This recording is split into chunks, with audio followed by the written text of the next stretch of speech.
Well, dramatic situation at Delhi's Jantar Mantar, where the reservation Hatao Andolan has drawn a huge crowd. The permitted time of 4 p.m. has passed and thousands of people have gathered at Jantar Mantar. Javed Hussain, my colleague, is joining us on the broadcast to talk more about this.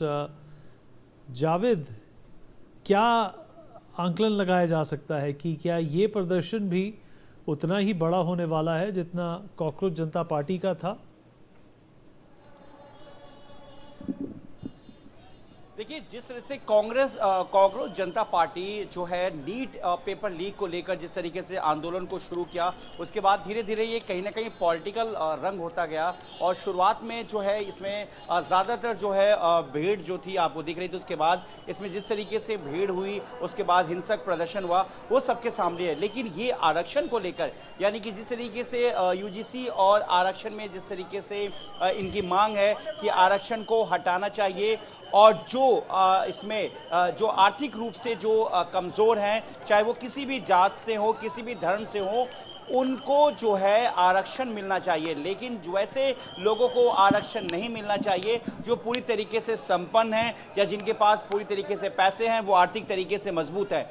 इसको लेकर जो है जंतर मंतर पर आज लगातार जो भीड़ है वो इकट्ठा होती चली गई। और आपको हम बता दें कि दिल्ली पुलिस की तरफ से उनको जो परमिशन है वो जो है रामलीला ग्राउंड की दी गई थी, और शाम के 4 बजे तक की परमिशन दी गई थी कि 4 बजे के बाद वो अपने प्रदर्शन को ख़त्म करते हैं। लेकिन देखिए, इस प्रदर्शन में जो है जो तमाम जो आरक्षण को लेकर जो प्रदर्शन चल रहा था, वो लोग जो है दिल्ली के जंतर मंतर पर वहां पे इकट्ठा होते गए। हालांकि सीजेपी के प्रदर्शन के बाद जिस तरीके से प्रदर्शन हुआ, हिंसक रूप हुआ, और वहां पे जिस तरीके से 20 तारीख से लेकर जावेद आप जंतर मंतर पर हैं, अभी किसी से बात करके पूछिए, जानने की कोशिश कीजिए कि उनके यहाँ आने के क्या मंसूबे हैं।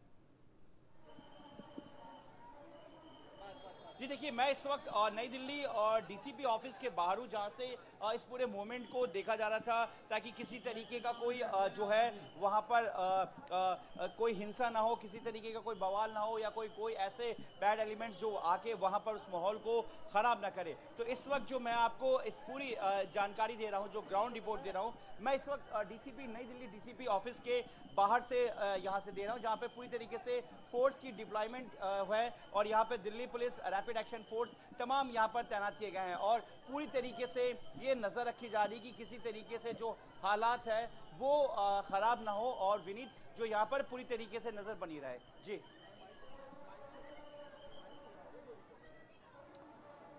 All right, some more breaking news coming in. Members of Reservation Hatao Andolan continue their protests at Jantar Mantar. With the visuals coming in from the spot, we see massive crowds all over the area, quite literally, with protesters climbing on barricades and continuing to protest. Thousands of people are seen joining this movement. Javed, कितने लोगों की तादाद नजर आ रही है आपको? क्या आप उतने ही लोग हैं जितने कॉकरोच जनता पार्टी की रैली पे थे, या उससे ज्यादा हैं? जी देखिए, अभी तो भीड़ कम है, लेकिन जो जिस तरीके से आज जो लोग जिस तरह से इकट्ठे हुए, उसको देखने से ऐसा लगता है कि अगर इस आरक्षण हटाओ को लेकर अगर आंदोलन को आगे और आगे ले जाया जाता है, या फिर वो यहाँ पर आते हैं दोबारा, तो ये भीड़ और ज़्यादा बढ़ सकती है। क्योंकि जो जिस तरीके से आज दोपहर के वक्त जो लोग यहाँ पर जमा हो रहे थे, क्योंकि देखिए विनीत, आज नई दिल्ली काफ़ी हैक्टिक रहा, जहाँ एक तरफ आरक्षण हटाओ को लेकर जो लोग थे, इस आरक्षण से जुड़े हुए जो मुहिम को लेकर, तो वहीं दूसरी तरफ राहुल गांधी के जो यहाँ पर धरना हुआ था, उसको लेकर भी जो है नई दिल्ली पूरी तरीके से हैपनिंग थी। यहाँ पर दिल्ली पुलिस पूरी तरीके से नज़र बनाई हुई थी, कोऑर्डिनेशन बनाई हुई थी कि किसी तरीके की कोई भी गड़बड़ी ना हो सके। जहाँ एक तरफ राहुल गांधी कई घंटों तक पार्लियामेंट स्ट्रीट थाने में थे, तो वहीं दूसरी तरफ आरक्षण हटाओ जो आंदोलन था वो भी जंतर मंतर पर चलता रहा। लेकिन किसी तरीके का कोई अप्रिय घटना नहीं हुई, शांतिपूर्वक वहां पर अपने मांगों को लेकर वो प्रदर्शन करते रहे। अब अगर आगे जिस तरीके से उनको इजाज़त जो थी, दिल्ली पुलिस का कहना है कि 4 बजे तक की इजाज़त थी, वो भी रामलीला ग्राउंड में, लेकिन अब जब आगे अगर ये प्रदर्शन को आगे एग्जीक्यूट किया जाता है, तो अब ये देखना है कि ये प्रदर्शन जो है कितनी और लोगों को इसमें शामिल कर सकती है। क्योंकि अभी दोपहर के वक्त जिस तरह से ये भीड़ थी, वो भीड़ बताया जा रहा है कि तकरीबन जो 1000 की तादाद के करीब थी, 500 से 1000 के बीच में। लेकिन अगर यही जो आरक्षण हटाओ को लेकर जो प्रदर्शन है, अगर ये आगे इसका कॉल लिया जाता है तो ये माना जा रहा है कि दिल्ली से लेकर देश के दूसरे स्टेट से भी जो है प्रदर्शन में इस आरक्षण हटाओ को लेकर जो इससे जुड़े हुए जो प्रदर्शन में लोग हैं वो ज़्यादा तादाद में जंतर मंतर पर पहुंच सकते हैं। हालांकि परमिशन जो है रामलीला ग्राउंड की दी गई है। जी। More breaking news coming in. Protesters say they will stay put at Jantar Mantar until their demands on reservation are met. The statement has been made by Reservation Hatao Andolan coordinator Thakur Shivam Singh. Listen in. जब मौका देता है तो उस मौके को हमें निष्कर्ष में बदलना होता है। तो बदलेंगे कि नहीं बदलेंगे? बदलेंगे कि नहीं बदलेंगे? क्या कोई यहां से जाएगा?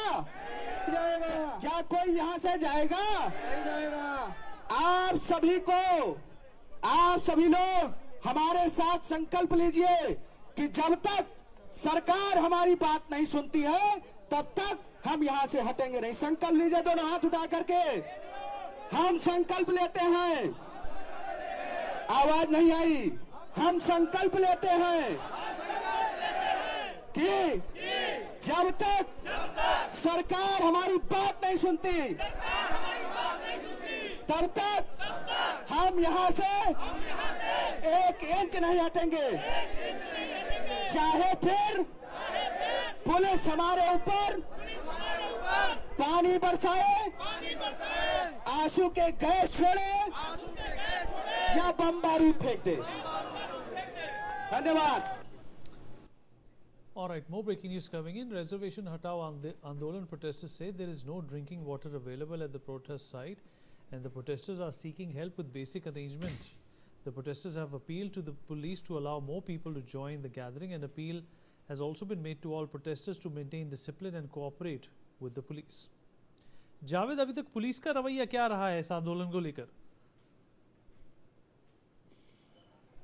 देखिए, पुलिस का जो रवैया है, हालांकि जिस तरीके से परमिशन उनको जो रामलीला की ग्राउंड की दी गई थी, लेकिन उसके बाद जो परमिशन था वो उनके पास जो है उसके बाद वो लोग जंतर मंतर बैठे, लेकिन वहाँ पे पुलिस की सुरक्षा भी थी, लेकिन किसी तरीके का कोई भी हंगामा या वैसी कोई घटना वहाँ पर देखने को नहीं मिला। ना ही किसी तरीके का कोई इस तरीके का कोई प्रदर्शन की जिससे कि आम ट्रैफिक मूवमेंट पे या आम लोगों पे इसका असर पड़े। उनका सिर्फ ये कहना है कि हम शांतिपूर्वक यहाँ पे बैठे हुए हैं और सरकार जब तक हमारी बात नहीं सुनेगी हम यहीं बैठे रहेंगे, हम यहाँ से 1 इंच भी आगे नहीं जाएंगे। वही दूसरी तरफ देखिए, आज जो दिल्ली पुलिस, नई दिल्ली की अगर हम बात करें, जहां पर एक तरफ आरक्षण हटाओ आंदोलन था तो वहीं दूसरी तरफ राहुल गांधी जो है बैलेट गन को लेकर, साहिल जिस लड़के को लेकर उन्होंने एक 10 जनपद पर उन्होंने जो है एक प्रेस कॉन्फ्रेंस भी किया था। उसी मामले को लेकर एफआईआर दर्ज कराने के लिए आज तकरीबन 6 से 7 घंटे राहुल गांधी जो है वो धरने पर बैठे रहे और उसके बाद एफआईआर दर्ज होने के बाद जो है राहुल गांधी यहां से निकले। तो दिल्ली पुलिस के लिए आज सुरक्षा को लेकर नई दिल्ली पूरी तरीके से एक चैलेंज था, क्योंकि देखिए नई दिल्ली के तमाम जो इलाके, अशोक रोड, बाबा खड़क सिंह मार्ग, इसके अलावा रफी मार्ग, इसके अलावा अगर हम अशोक रोड की बात करें तो ये पूरी तरीके से इफेक्टेड था, पूरी तरीके से प्रभावित था। तो दिल्ली पुलिस जहां एक तरफ जंतर मंतर को भी मॉनिटरिंग कर रही थी क्योंकि वहां पर भी आरक्षण हटाओ को लेकर आंदोलन चल रहा था, तो दूसरी तरफ जो नेता विपक्ष है राहुल गांधी, वो जो है अपने बाकी कांग्रेस के वरिष्ठ लीडर और अपने समर्थकों के साथ जो है नई दिल्ली पार्लियामेंट स्ट्रीट थाने पर पहुंच गए थे। पहले वो कनॉट प्लेस गए, उसके बाद डीसीपी ऑफिस गए और यहां पर उन्होंने धरना दिया कि उन्हें एफआईआर दर्ज करानी है। हालांकि दिल्ली पुलिस ने एफआईआर दर्ज कर लिया है, तो वहीं दूसरी तरफ आरक्षण हटाओ को भी लेकर अब जो है दिल्ली पुलिस अपनी आगे की स्ट्रैटेजी बनाएगी, क्योंकि अभी शुरुआत में छात्रों का ये कहना है दिल्ली पुलिस से कि वो किसी तरीके का कोई भी हिंसक या वैसा कुछ नहीं करेंगे जिससे कि लॉ एंड ऑर्डर पूरी तरीके से बिगड़े। लेकिन आरक्षण हटाओ को लेकर, जिस मांग को लेकर वो अपने प्रदर्शन पर बैठे हैं, उनका कहना है कि वो जब तक सरकार उनकी बात नहीं सुनती है, चाहे पुलिस उन पर टीयर गैस चलाए या फिर वो उन पर पानी की बौछारें करे, वो वहां से 1 इंच भी पीछे नहीं हटने वाले हैं और वो अपनी मांगों को लेकर अड़े रहेंगे और उनका कहना है कि सरकार उनकी बातें सुने। जी जावेद, आप बने रहिए हमारे साथ। News x has access